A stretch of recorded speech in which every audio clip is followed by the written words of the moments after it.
so much for coming tonight. It does my heart good to look around this room and see every single person that's here.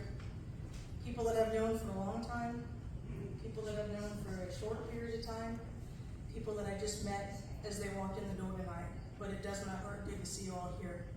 This is the one time of the year that the Crisis Center comes out into the community to remind people that domestic violence is a problem in Taney County. To remind you all that for every one person sheltered, 2 people are turned away. There's still not enough room. We have a problem of epidemic proportion going on right here in Taney County. And so the fact that you're all here tonight, that you're willing to support the work that we do just by showing up means so much to me. My name is Becky Vermeer, and I'm the Executive Director for the Women's Crisis Center. I've held that position for 27 years. This is our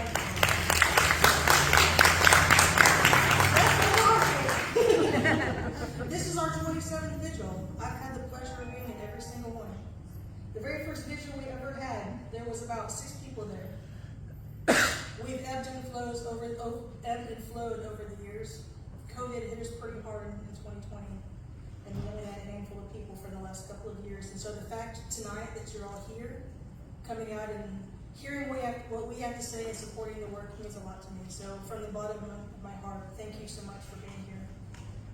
You may not know the mission of the Crisis Center. It's to provide quality residential and non-residential services to victims and survivors of domestic and sexual violence and their children. This is the work that we do all day, every day, 24 hours a day, 7 days a week, 365 days a year. I do want to take just a second to let you know that in doing that work, we have 11 people who do that. And so if you want to take 11 people and have them work 24/7, that's a huge commitment. And so I will tell you that the people that work at the Crisis Center come not for the fame and fortune, not to pad their wallets. They come because they believe in the mission of the organization, and they believe in the mission of the work that we do. And our work is to provide a safe place for those who need safety.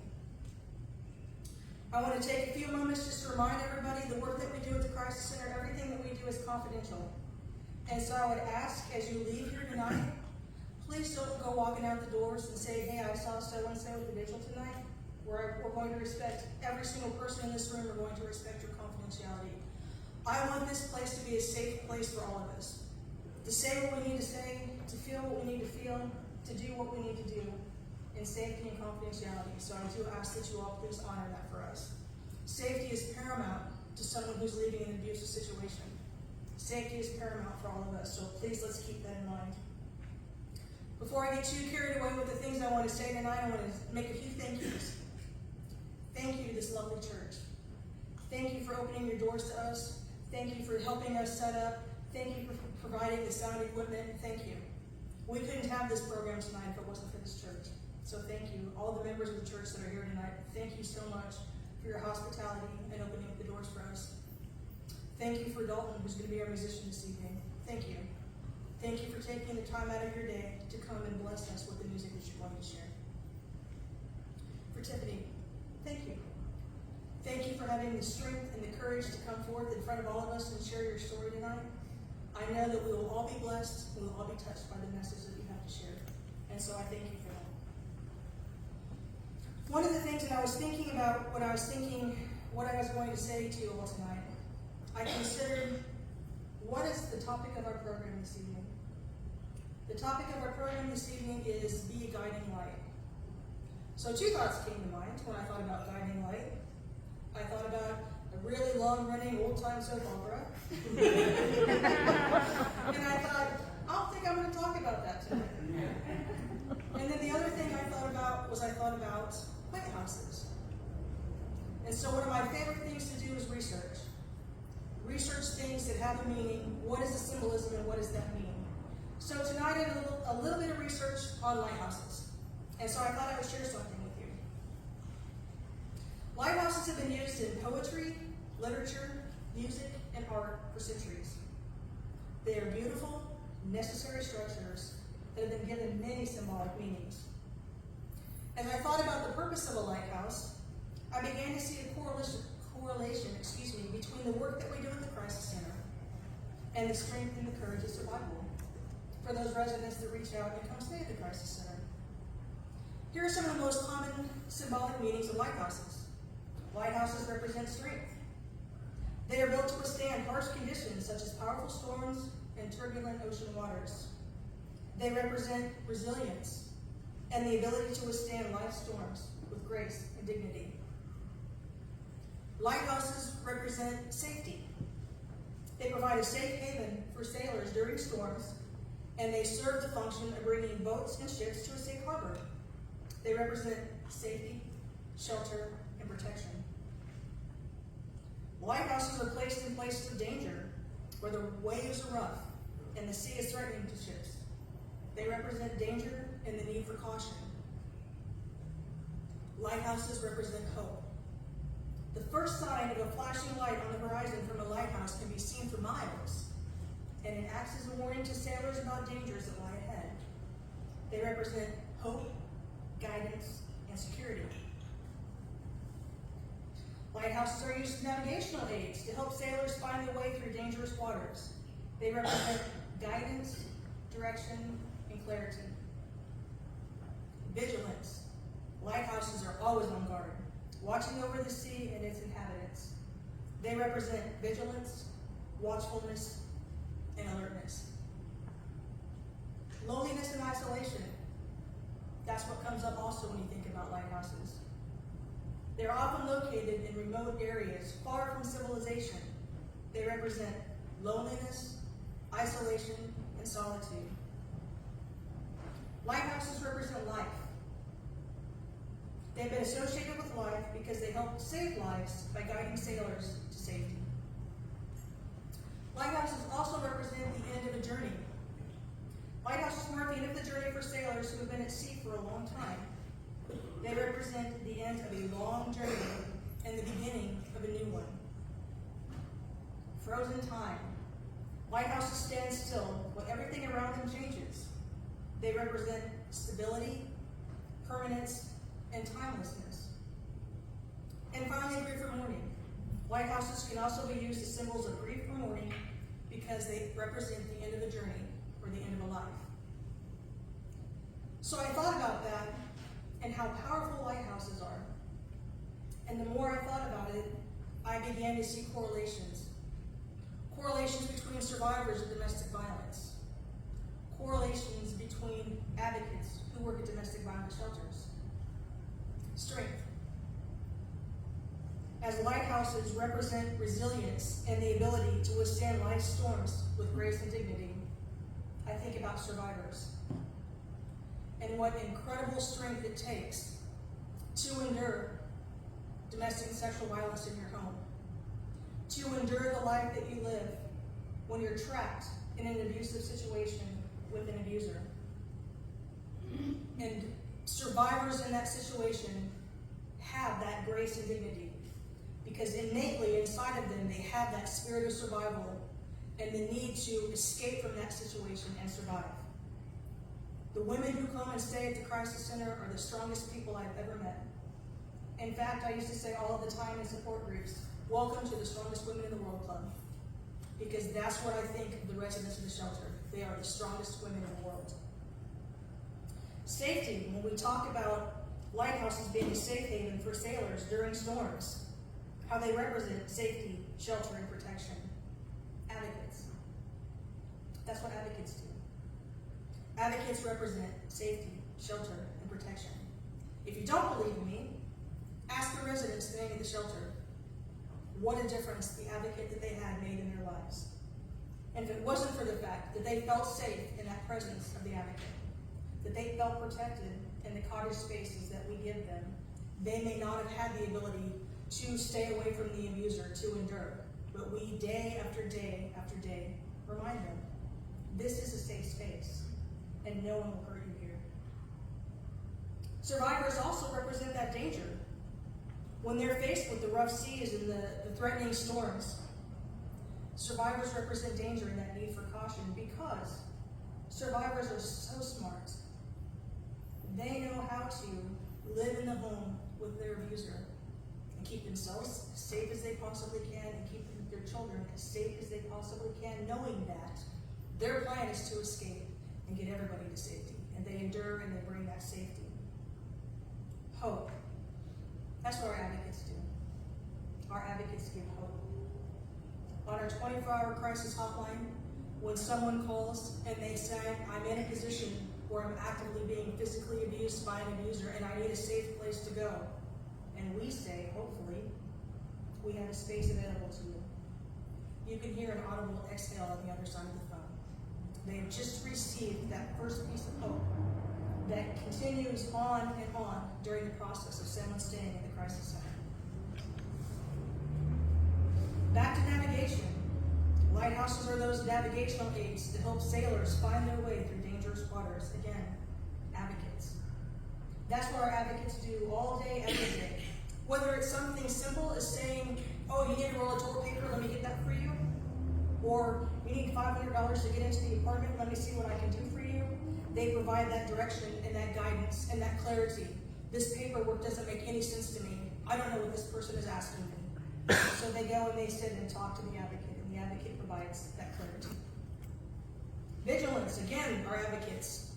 Always on watch, always on alert, making sure that the space that we're providing is a safe space.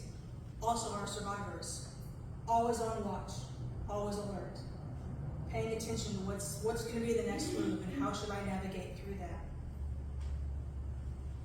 Loneliness and isolation. Anyone who has ever been a victim of domestic or sexual violence will explain to you what a lonely position that is to be in.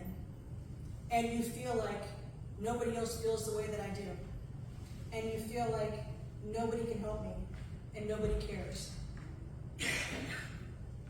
But if you reach out, we can help end that solitude.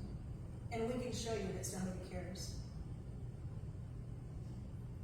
The end of a journey, I think that really reflects on our survivors. The end of the journey of abuse ends when you come and stay at the crisis center.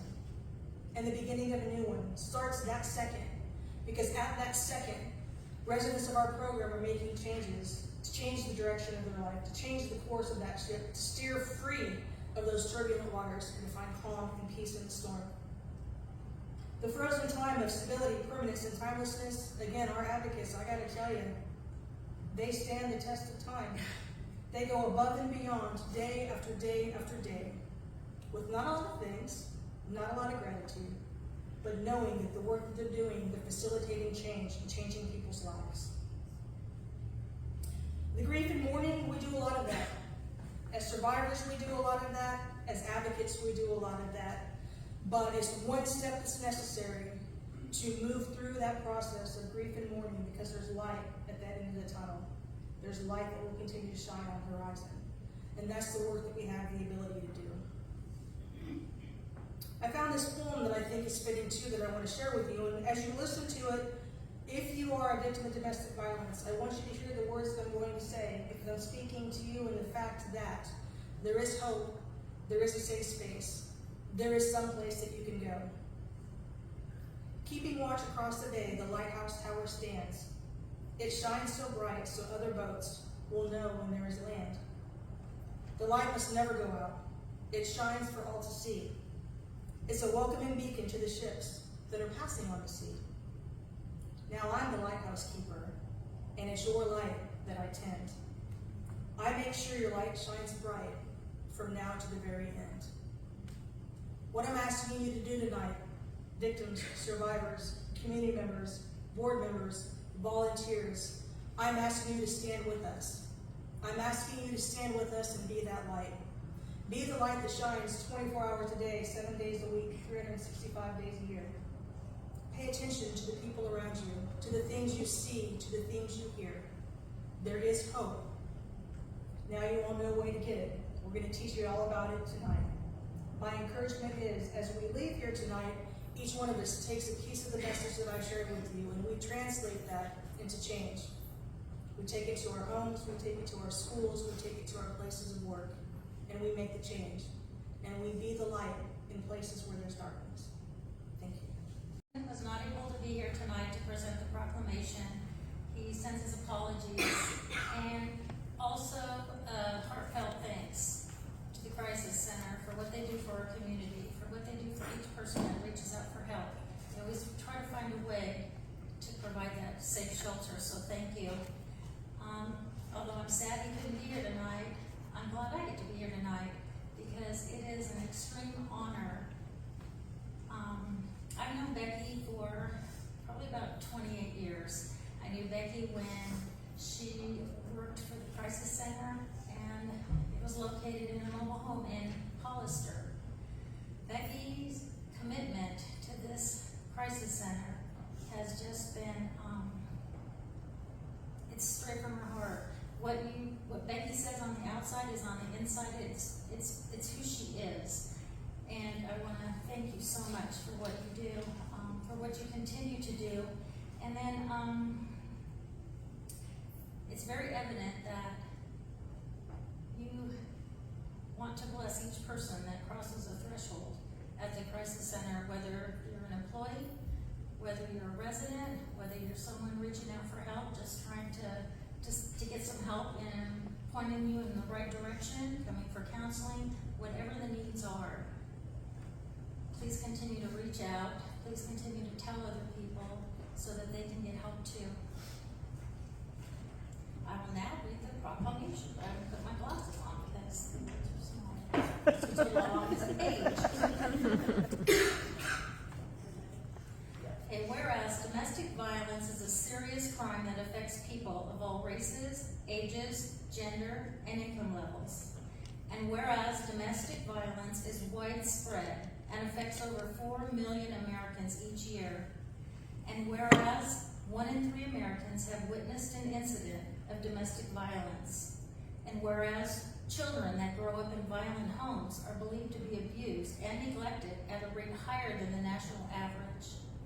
And whereas domestic violence costs the nation billions of dollars annually in medical expenses, police and court costs, shelters, foster care, sick leave, absenteeism, and non-productivity. And whereas only a coordinated community effort will put a stop to this insidious crime, and whereas Domestic Violence Awareness Month provides an excellent opportunity for citizens to learn more about preventing domestic violence and to show support for the numerous organizations and individuals who provide critical advocacy, services, and assistance to victims. Now therefore, I, Larry D. Milton, Mayor of the City of Branson, Missouri, do hereby proclaim October 2023 as Domestic Violence Awareness Month in Branson, Missouri. Hi, my name is Gina Jensen, and I'm going to explain the history of the purple ribbon. So the exact history of the purple ribbon is somewhat difficult to pinpoint. Over the years, a number of sources have been credited with originating the use of the purple ribbon as a unifying symbol of courage, survival, honor, and dedication to ending domestic violence. Across the country, family and friends of victims have adopted the purple ribbon to remember and honor their loved ones who have lost their lives at the hands of a person they once loved and trusted. Shelters and local domestic violence programs use the purple ribbon to raise awareness about the crime of domestic violence in their communities. The purple ribbon also has been recognized by state legislatures in proclamations commemorating October as a National Domestic Violence Awareness Month. An organization called the International Purple Ribbon Project has gained support and approval in the U.S. from other organizations such as the American Coalition for Abuse Awareness, the Family Violence and Sexual Assault Institute, the National Council on Child Abuse and Family Violence, and the National Clearinghouse on Child Abuse and Neglect. Today, there are over 75 international Purple Ribbon Project affiliated organizations working together worldwide. Despite these powerful allies, the International Purple Ribbon Project remains dedicated to local awareness and action. All of you are important members of this project, and you can make a difference in the lives of millions of people affected by violence and abuse. You can be a role model for a different and safer world. By wearing your purple ribbon this month, you are showing your solidarity in supporting survivors and advocates of domestic violence. The display of purple ribbons throughout the community conveys a powerful message that there is no place for domestic violence. Domestic Violence Awareness Month evolved from the first day of unity that was observed in October of 1981 run by the National Coalition Against Domestic Violence. The intent was to connect domestic violence advocates across the nation who are working to end violence against women and children. The Day of Unity soon became a special week when a range of activities were conducted at the local, state, and national levels. These activities are as varied and diverse as the program sponsors, but held common themes: mourning those who have died because of domestic violence, celebrating those who have survived, and connecting those who work to end this violence. In October of 1987, the first Domestic Violence Awareness Month was observed. This was also the first year that the first national toll-free domestic violence hotline was started. In 1989, Congress passed a law designating October as Domestic Violence Awareness Month. This legislation has passed every year since that time. Since 1987, domestic violence programs and other national agencies like the National Coalition Against Domestic Violence have created public awareness with projects like Remember My Name, the Silent Witness National Initiative, Candlelight Vigils, Wearing Purple Ribbons, and also social media campaigns like #ThisIsDB and No More. The most prominent symbol during the month of October is the purple ribbon. What began close to 4 decades ago in scattered communities as a visible gesture of support for survivors and victims of domestic violence, today it's become one of the most widely recognized symbols of the domestic violence movement in the homes, neighborhoods, workplaces, and schools of our community.